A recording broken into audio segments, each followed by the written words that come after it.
Good morning, everyone, all the ladies and guys here in the audience. I'm very excited to be here today. I need to take it to my right hand so I will feel more in control. And in direct continuation to the other Gali's lecture, which was amazing and really tap into the same topics, what I'm going to talk to you about in the next 20 minutes is why everyone and each of you, men and women, need to embrace an entrepreneurial mindset in order to continue to lead in your organizations and businesses and whatever you do. So I'm going to break it down to two things. What is it actually, the entrepreneurial DNA, and how do you gain it, and how do you implement it? So the picture that you see here is me when I was 5 years old, selling figs to my neighbors. That was my first business. I sold it for less than 5 shekels per kilo, and I felt really, really, big and empowered. My late father, he used to educate me to be a businesswoman and very independent and to understand financial stuff. So when I'll grow older, I will be who I am today. I didn't know what he was thinking about. So that was my first business. Then I had a joint venture. That's how we like to call it today, right? I mean, I had small businesses, but nowadays it's ventures. It's like more sexy to say it in this word. So I had a joint venture with a very good friend, and we were organizing birthday parties. And then I was a tutor for students, but today it's like Jolt, right? Like academy for young people. So I had my own Jolt. And later on, I was an officer in the army, and I had 200 soldiers that I was commanding on. And today you can compare it to a young CEO of a startup who has already 200 employees under it. So that was like my journey, in the last, I don't know, I'm 39, so in the last years. And after all those businesses, I mean, who believed that I will be who I am today? I don't know who I am. I mean, who you are, it's just only what you say about yourself, right? So that all brought me to do what I'm doing today. And nowadays, I coach startup, ventures, tech executive, investments, funds, and I'm also a lecturer for entrepreneurship in the IDC in Herzliya. And what I strongly believe in and live according to is that everyone and each of you has to implement the entrepreneurial DNA into her body and state of mind, because this is the only way to behave and to act nowadays. With everything that happened in the last years, and I will talk about it shortly, this is the most important skill, and it's actually, an emotional intelligence, okay? It's an EQ, that everyone and each of us has to implement into his day-to-day. So I'm bringing together my law knowledge and psychology and business knowledge and strategic knowledge. And over the last 15 years, I switched between 8 organizations and 3 continents. And my husband here, we lived in very different places all around the world. And all the cultures that you see from outside, you implement it into yourself, and this is part of the value, the exact same value that Gali was talking about, that you bring later on into your consultation and other things. Now, usually I don't do it, but I strongly advise to each and every one of you who holding his phone, unless you're not taking a picture of me or this presentation, just put it down and bear with me for the next 15, 20 minutes, because it's really for you.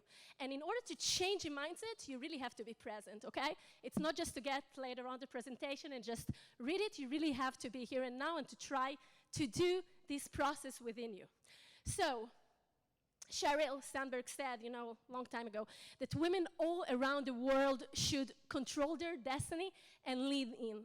And what that actually means for all of you is that if you don't take control of the path that you will go to and the things that you will do, it will simply won't work.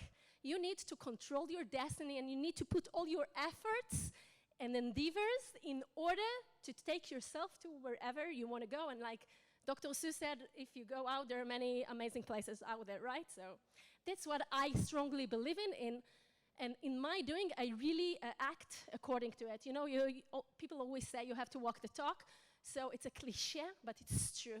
Only if you believe within you with those things, you can later on give it to others. So, a few words about the Israeli ecosystem. And I was planning to speak in Hebrew because I understood that most of the audience is in Hebrew. So, to be agile, I'll talk about it in a few seconds, it means that you have to act fast. And real-time marketing, Gali can say, it means that you see who's your target audience, right? Gali spoke about it, and you have to change it accordingly. So I took out the disk of the Hebrew, I put in the disk of the English. I'm agile, so I'm translating to myself quickly. And part of doing this and having this mindset is that it doesn't have to be perfect, you know? All of us think all the time that we have to be perfect. Because we think everything has to be perfect, we don't act. Because if it's not perfect, we simply don't move. So when I was in my second grade in university, studied psychology about Winnicott. He was a social psychologist, and he spoke about the good enough mom. So it was many years ago before I was a mom. But I really implemented this phrase into my world and into my being. And good enough, it's really good enough. My good enough is like 200% good enough. And so does you, because you're here and you're a very successful businesswoman. But it means that you don't have to be perfect all the time, because the most important thing is just to act. And we're talking about startups and business environment. You have to act fast. Because if you don't act fast, you simply stay behind. So a few words about the Israeli ecosystem and startups. Nowadays, currently, we have more than 9,000 startups in Israel, in all different verticals, okay, AI and machine learning and agrotech and femtech and fintech and space tech and construction tech, really everything with tech applies. We have it all in Israel. And the reason that the Israeli ecosystem is so strong, it's because it is an ecosystem. And what does it mean to have an ecosystem? It means that there are different ingredients into this equation. You have a support from the government in various things, and for example, the Innovation Authority, and you get various grants. You have a very strong industry leaders. You have approximately 400, a little bit less than 400 representatives of multinational companies in Israel that really helps to generate all the innovation and connect it later on to the market. You have a lot of accelerators and incubators, and there are differences, but I won't dive too deep now into all the jargon. And by the way, if someone doesn't understand something, and I know I speak too fast a little bit, I'm excited, but it's also my energy, you're more than welcome later on to catch me in the break, and I will be happy to explain further. So, incubators and academic institutions, really the Technion and the Weizmann Institute and many others in Israel, they are really leaders in what they do and in the research. And myself, as an entrepreneurship lecturer at the IDC, I see students at the age of, the early 20s, and the kind of exposure that they get into the ecosystem with leading investors. Just last week, we had the graduation of my seminar, which students need to bring on their ventures. And the panel of the judges was Yasmin Lukacs from the Krishim, and Gigi Levy, and Zohar Levkovich, and Oren Zeev, and they are big names. So when a student at the age of 20-something gets to be exposed into those investors, this is amazing. And my team, Asaf from Edge, he won the first prize, and they just raised their pre-seed of $2 million. So it's really amazing the opportunities that young people and entrepreneurs get in Israel. And a very interesting data is that, with all the IPOs that we have nowadays in the US mainly, so did you know that 85% of the share value of all the unicorns that we had in the last year is more than 85% of the Israeli GDP. So it means how this is, the power engine. This is the engine of the Israeli economy. And I'm saying all of this, first of all, because it's interesting. But what I want to say really is that embracing this state of mind really helps us later on to evolve our businesses. So, having said that, the situation is not that good when it comes to women, because less than 9% of Israeli founders are women, and also less than 9% of senior management positions are held by women, and only 15% of VCs positions held by women. So we're a good country, we're promoting this thing, and yet women are not there enough, and we are amazing. I wouldn't say the other words that I want to say before because, I'm on stage, but. So the question is, if everyone is speaking about Israel as the startup nation, right? That was the conversation. Now the conversation is how we make Israel the scale-up nation. Why, right? We want to leave the startups in Israel because it brings taxes, right? And it brings more positions, to people in Israel to work in this ecosystem. So this is the scale-up company the scale-up nation that we want to create. And then what we want to do is to create a resilient leadership nation, because only, and I will speak a lot about resilience, okay, and I'll explain it in a few more slides ahead, only when we have resilience, only then we can lead a company further on down the road, down the years, to be a sustainable and strong company. And then the question, if you already have a scale-up nation and we have resilient leadership, how can we make those leaders to be women, to be you, and you, and you, and each and every one of us? And this is actually the question, what we can do further. So the VUCA model, it was established in the late 70s by the American Army between the wars, and it actually speaks about how to work and how to manage in uncertain environment. And this year we had a global pandemic, and in Israel we had a war, and the real estate market is like going crazy all around the world. And we have so many components and so many things and factors that really impacts on our day-to-day. So if in the past the question was how can we change the environment, how can we change the circumstances, what I want to tell you is that you don't change the circumstances. You change the way you, as a leader, as a manager, manage your companies, manage your organizations. And by doing it, by implementing those parameters and components of behavior into yourself, that's the way you create change, and that's the way you act in uncertain environments. So what does it actually mean, the VUCA leadership? So V is actually volatility. It's actually the rate of change, the pace of how the things changes across the time.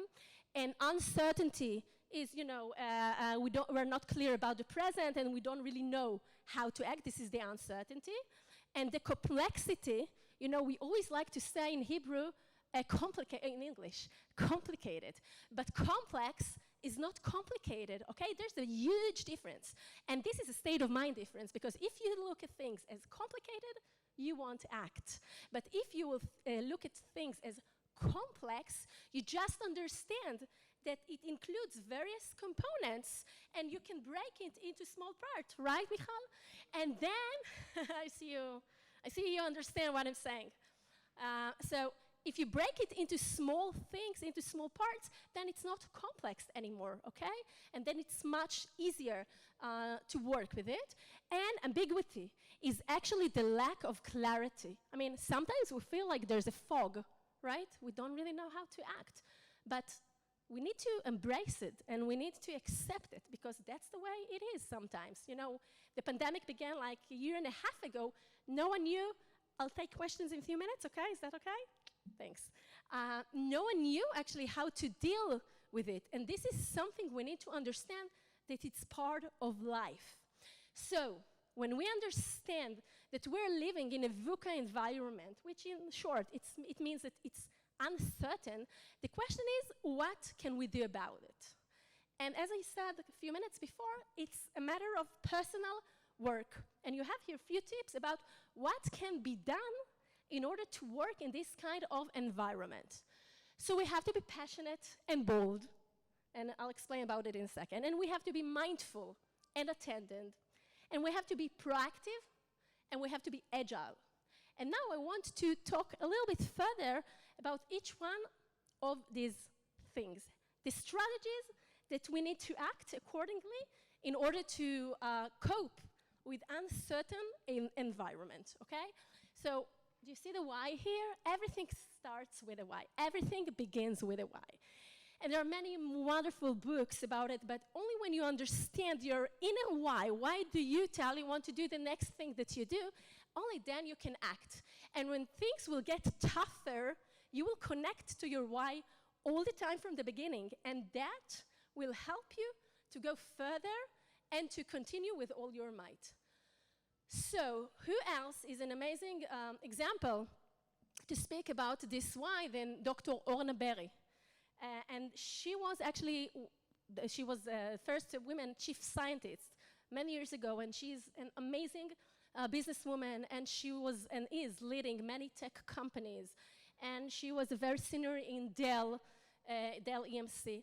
And what is interesting, beyond all of her internal qualifications and abilities, is that she was also the daughter of Yoash Tzidon. And he was also member of the Knesset and Apala, and he was a pilot in the IAF, sorry. And you can see how she embraced and gained all those values from the family inside her.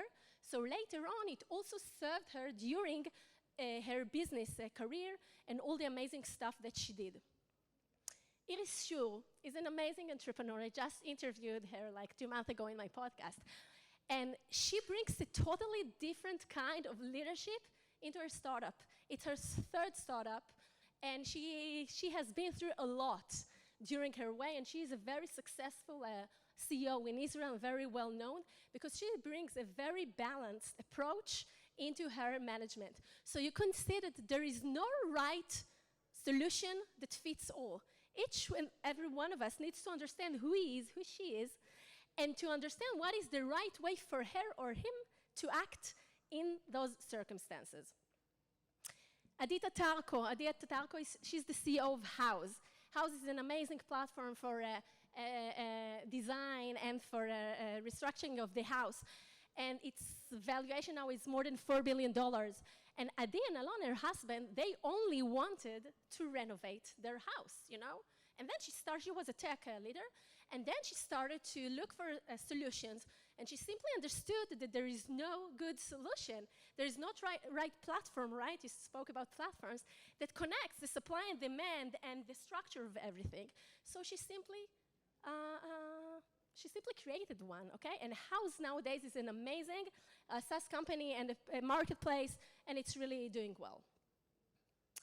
The second thing that you need to implement and to do in order to act as a strategy in an uncertain environment is like we like to call chutzpah, right? And the boldness and the proactiveness and the assertiveness that is one of the strongest muscles that I have to speak about with my entrepreneurs all the time. You know, because people, or each and every one of us, also me before I came to the stage, I was excited, right? And all the time we need to take ourselves out of our comfort zone and to strengthen this assertiveness muscle that you understand that you are doing what's good for you while considering in others, okay? This is something that we're not always easy for us to implement because we are over-considerating, or we think that someone will think that we have too much ego and things like that. And we have to balance it and to understand that in order to act, we have to implement the chutzpah in a good manner, in a good manner. To be polite, but to be sharp, okay? To be assertive about the things that we want to have. So even have a look at this picture. It's Hanoch Piven. He's an Israeli artist, and look how much creativity he brings into his artwork. Inbal Arieli, she's amazing, and she wrote Chutzpah, which is a book that everyone speaks about in the ecosystem, also in the world, and she actually brings all this chutzpah and firgun and tachles, which are very Israeli words, right, into the spoken word, okay? It makes it much more common because like there are words in English that no one can translate to Hebrew, there are also words in Hebrew that no one can translate to English, but it brings a lot of vibe with it. Yael Wiesel, she's amazing, and I'll begin with something else. Did you know that more than half of the women executives of Fortune 500 companies, they were playing competitive sports, and they were really, really good in different branches of sports. And that's also an indication to peak performance.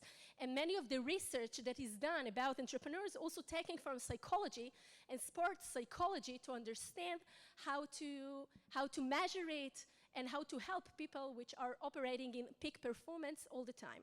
So Yael, she played jiu-jitsu and ballet, and she was a swimmer, and she was a very executive in the Israeli Air Force and a leader. And later on, she worked in Elbit. And she learned there different skills about communications and AI and different technologies. And then, with much chutzpah, what she did, she took all of her knowledge, chutzpah in a good way, of course, yeah? It worked well for her, because she was acquired by Walmart just like 2 months ago. So she took her chutzpah, and she created Zikit, which Zikit is a virtual AI fitting room. So when that you're buying a cloth online, you can simply try it on and see how it looks on you, okay?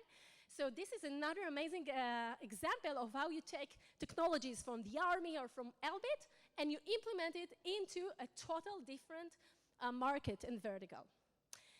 The third component, the third ingredient, which is so important in order to embrace an entrepreneurial DNA, and it's what I like to talk about the most, is resilience. Resilience and grit and growth mindset. And it's not something that you can just explain. It's a being, you know? It's something that you need to live by, and you need to implement it in every step of the way. When you open the door for someone, when you take the trash, when you say hello to the guard, when you help others in the elevator, when you have a business negotiation, you know? This is the way you come into the room and the way that you present yourself. And in this picture, it's a very emotional picture for me. This is my late grandmother, Nushi. And she survived Auschwitz. You know, she had a number on her hand. And I'm like her. You know, they always say that it skips a generation. So it skipped my mom, and I'm like her. I took a lot of things from her. And this picture for me, it's when I graduated law school, and she was still alive. She came for the graduation. And that simplifies, that's examples resilience. This is what resilience is all about. That doesn't matter what you are going through life, you always step up and continue forward with all your might. So this is to Nushi. So resilience is, you know, we all fall. We all have challenges, and we all have difficult things that happens to us. Life doesn't, you know, we have a lot to deal with and to cope with. But the question is not what happens. The question is how back you get straight back and you stand back on your feet and continue forward. You see your target, you see your vision, you see when you want to go, and it doesn't matter what happened. You just pick yourself together and continue with all your might. And this is, ladies and gentlemen, this is an emotional intelligence and a muscle that all of us can strengthen and act with and take it as part of our assets to continue forward. So, another word before I'll get to Ada Yonat, Professor Ada Yonat, is grit. Grit is in the same area of resilience. Grit is a term was created by Dr. Angela Duckworth. She was a researcher and a psychologist, and she examined it in students and in the American Army. And grit means that, do you remember what your mom was always saying that, or if you have a talent, you'll succeed in life, right? It's enough to be talented. So she understood that talent is not enough. Because if you don't have the commitment and the persistence to use this talent all the time and to go out of your comfort zone and continue, that's the only thing that creates success. So talent is not enough, okay? You need to work with it, and you will need to be persistent. And exactly like Gali explained about, you know, the thought leadership, this is it. Why do you think it's easy for me to stand here? I'll tell you a secret. It's not. But you have to continue all the time and to be the best that you can and to try to do it and to give your own truth and to continue all the time with the same messages. And that creates success, which is called grit. So Ada Yonat is an amazing example, to my opinion, to grit. Because, you know, she had to go through so many things during her professional life. And she was the first Israeli women laureate of the Nobel Prize. And also in the Middle East, and many, many more first things that you can say about her. And this resembles grit. Dr. Shimrit Perkol-Finkel. I just, this week, I told you I have a podcast that speaks about the mental aspects of entrepreneurship, and I had the privilege and honor to speak with Ido Sela, Dr. Ido Sela, who was her partner. Shimrit was died a couple of months ago by a scooter accident in Tel Aviv. Shimrit was a very senior researcher an entrepreneur, and she really changed our lives. And she and Ido, they were together for 20 years from university. And what they did, they invented e-concrete, which actually takes all the concrete that we use in oceans, and they change it with a chemical transformation into healthy, let's call it that way, healthy concrete that saves more than 71% of the ecological lives in the oceans.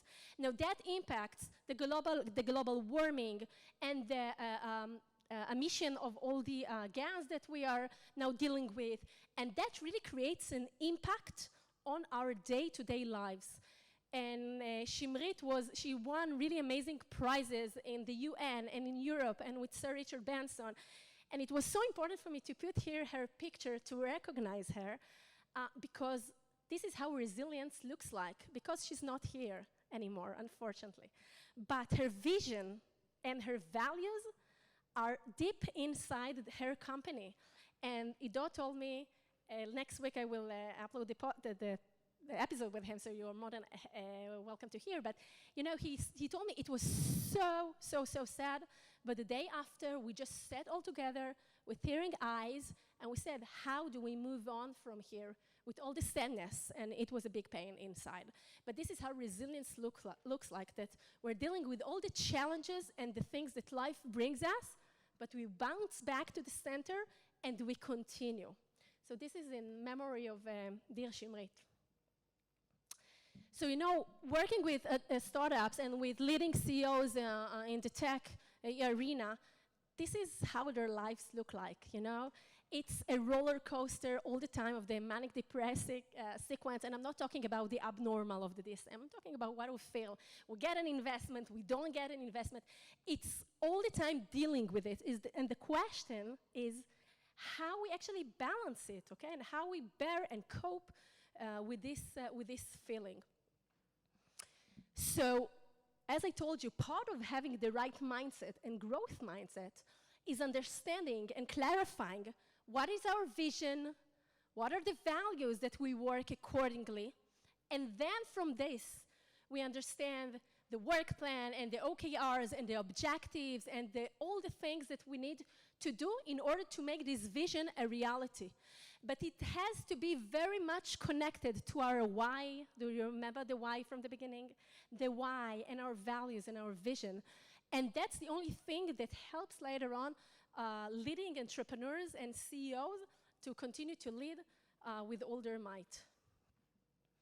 So here in short, the reason that there is a dancer is here. I used to be a dancer all my life, still do. And as a dancer, you know that you have to strengthen your core, right? That if you want to keep on a pirouette or attitude the vertical balance and the horizontal balance, you have to keep your core strong. And core means the leadership style that you have, the values that you have, the way that you communicate with your co-founders, with your employees, with your investors, okay? The positive communication that you have, to be empathic, and to help your people, okay? And to have the prima ballerina muscle, which means the guts, okay? For everyone and each of us, we have things that we have to deal with every day, and it's not easy. But we have to go out there and to tell ourselves, oh, it will be good, maybe not perfect, but better than last time. And this is the way it works, okay? So all of this together creates a healthy work culture. And if there is something that we saw during the pandemic now, with all the changes to the hybrid work world, is that, you know, managers had to have tough decisions, either to let go of 20% of the company, of the employees, or to decrease 20% of the salary now, right? So this answer or this decision is based on values. Because if I care about my people, I will decrease 20% of the salary. But if I care only on my revenues, so I will let go 20% of the company. And that is very bad for personal branding and for companies' branding. And this is one of the things that companies nowadays dealing with very, very much, because of there is so much need for talent, and companies are fighting about talents. Few more words. So I allow Reuven Lelong also draw it in a very nice way about the 5 models a five-line model, which actually speaks more of the same what I spoke about here. We have to embrace the right, everyone and each of us has to have those 5 mental models inside him. The mindset and the art engineer, you know what it means? It means that we have to allow our art side of the brain and the engineer side of the brain speak together, because it's not enough today to be just like this or just like that. You have to combine it. This is the sweet spot. This is where everything happens. And the emotional intelligence and sustainability. Sustainability, it can go to many words, to many directions, this word, but sustainability actually means how we continue to do it later on in a way that is scalable, in a way that it's something strong that can later on be also duplicated to other models. And this is the way that in 2021 and also in the 21st century, we as managers and leading women and executive and entrepreneurs and real estate investors and whatever, we have to embrace those strategies and mindsets in plural. Otherwise, it simply won't work. So that's what I do with managers, and I help them to gain all those mindset and to grow their companies and their revenues and the way they feel with themselves, because at the end of the day, the most important thing is actually to be happy, you know, in a simple way, to be happy with what you do and to feel that you're connected to your doing. You're more than welcome to scan this barcode because it will be very interesting for you. The podcast is in Hebrew, and you can listen there to many conversations, like in the Psychology Couch, with leading investors and entrepreneurs in Israel, and to really hear about their fears and the way that they deal with everything. And that is me. And thank you for listening, and thank you for putting down your phones. And I hope that that everyone and each of you took one small thing with him or with her to the rest of their days and life. Thank you.